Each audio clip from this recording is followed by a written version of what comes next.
Okay, next up, we are going to create an internet gateway. All right, so let's go ahead and head over to internet gateways. Okay, you can see that we don't have anything within our VPC, but we do have an internet gateway within the default VPC. So you can see that all we have in terms of details is that we have this internet gateway and it's associated with a VPC.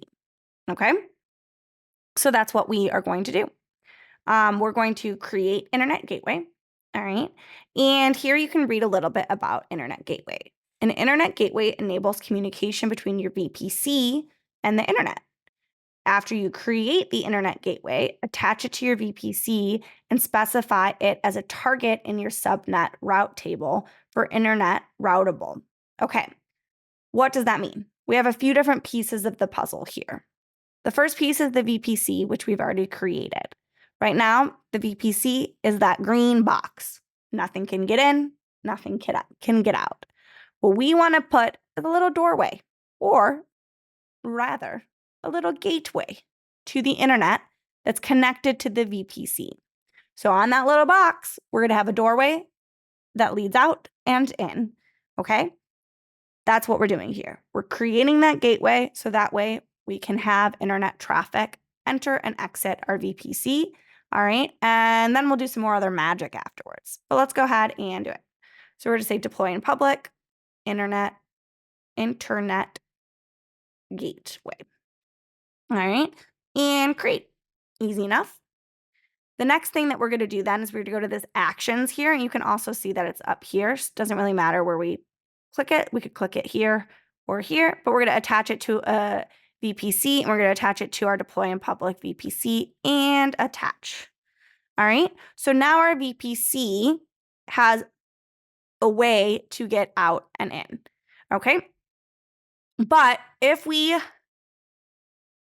think about what we've created so far, we created the VPC, and then within the VPC, we created our subnets, right? We named one public, but it's not actually public. It's just named public, okay? We are then going to put our application within the subnet. So if the subnet is private, even if there's a gateway out to the internet through the VPC, that doesn't really help us unless our subnet has the ability to route traffic in and out through that internet gateway, okay? So that's where we're going to move to next. We're going to move to route tables, okay? So I'm going to get rid of this filter for the deploy in public VPC so that way we can look at the default route table. All right. And then you can look, it has two routes. Okay. So all of these zeros just means all traffic. Okay. So all traffic to the internet gateway that we have to and from, okay, is going to be allowed on this route, okay? And then we also have this here, which is just the default, which is saying that traffic locally within the VPC is allowed. So that means if I have an application if I have a front end in my VPC and a back end in my VPC, that the front end and back end, since they're both in the VPC, can talk to each other, even if they're in different subnets. That's just part of the rules, okay? But this internet gateway is saying that in this route table, okay, and if you look then at subnet associations, you can see that 1, 2, 3, 4, 5, 6 of these subnets are able to use this route table, okay, that we have access to the internet. What does this also mean, though? This also means, though, that the default VPC that Amazon is making for you, because if you look in the default VPC, let me go ahead and get rid of this. If you look at this, all of these then have access to that route table, and that route table is then allowing network connections, okay? So if you're just using the VPC, you actually have all public subnets, and they all allow communication with the internet. So what we want to do is we want to create a route table, and we want to create that specifically for our public, associate it specifically with our public subnet. So that way we can communicate with the internet from the public subnet, but we still have a private one that can't communicate with the internet. Okay.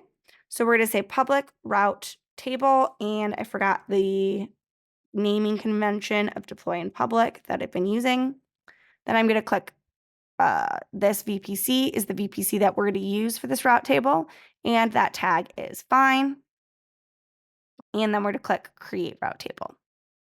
The next thing that we need to do is we need to associate with a subnet. So we're going to edit subnet associations. There's 2 that are in this VPC. So we're going to go ahead and click deploy in public. Public subnet is the one that we want to associate this route table with. Okay. And so far you can see that all we have is that, do you see this 10.0.0.0.24? Right? That's the CIDR block for our VPC, right? So we're saying that within the VPC, everything can talk to each other. Okay. That's not super helpful for us because this is our public route table. So we need to edit our routes and add one. We're going to add one, and we are going to say that everywhere, right? And then can communicate with an internet gateway, and we're going to communicate with that internet gateway that we just created, and then we're going to say save. Okay, so now we have it set up that this route table allows us to communicate from the subnet to the internet and from the internet to our subnet.